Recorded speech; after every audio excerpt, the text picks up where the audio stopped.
Des moments avec Dieu avaient un temps de réflexion pour chaque jour. 27 avril. Rencontre des vainqueurs. Ainsi donc, comme par une seule offense la condamnation a atteint tous les hommes, de même par un seul acte de justice la justification qui donne la vie s'étend à tous les hommes. Romains 5, 18.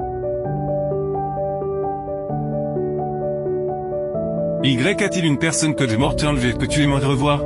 Un héros de foi que tu admires dont tu aurais aimé apprendre les choses qu'il a fait pour le Seigneur te réalité de cela peut être possible à ta condition que cette personne est crue en Jésus, que tu sois toi-même un fidèle disciple du Seigneur, car sinon, tu ne pourrais pas être présent à la réunion des vainqueurs lorsque le Seigneur emmènera le multitude de rachetés au ciel. Ce jour, après avoir placé les couronnes sur la tête des sauvés, les rachetés entrent dans la cité de Dieu, un cri d'admiration, de triomphe et de bonheur emplit les airs du ciel. Et on assiste à des rencontres de deux personnages qui marquent notre histoire qui lit Adam. Le premier homme créé sur tête qui par ses transgressions apporté des misères dans notre monde. Il y a aussi Jésus qui par son sacrifice de nous a donné le salut. Ils se tiennent face à face, un Dieu a dû vivre toute sa vie sur terre dans un repentir sincère. Et chaque jour, il voyait ses descendants devenir de plus en plus mauvais et recevaient les reproches de ses enfants. Il est mort à l'âge de 930 ans. Confirme son sauveur qui pourrait le racheter, mais il ne s'attendait pas à ce que des millions de personnes creuses comme lui se trouvent parmi les sauvés.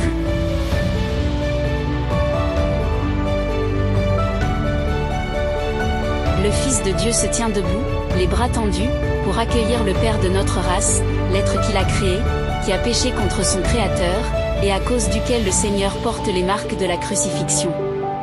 En distinguant les marques sanglantes des clous, Adam ne se jette pas dans les bras de son Seigneur, mais se prosterne humblement à ses pieds en s'écriant « Digne, digne est l'agneau qui a été immolé ». Avant qu'il ne pêche lorsque Jésus venait en l'Éden rendre visite à nos premiers parents.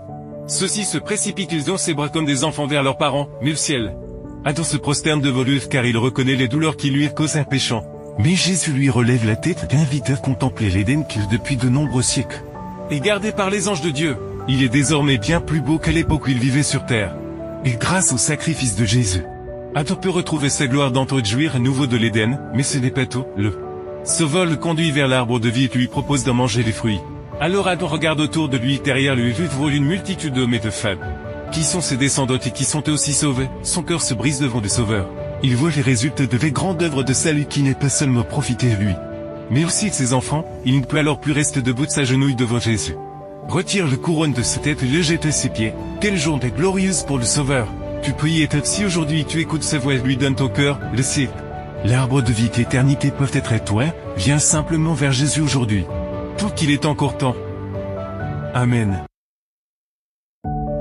Merci pour écouter cet audio.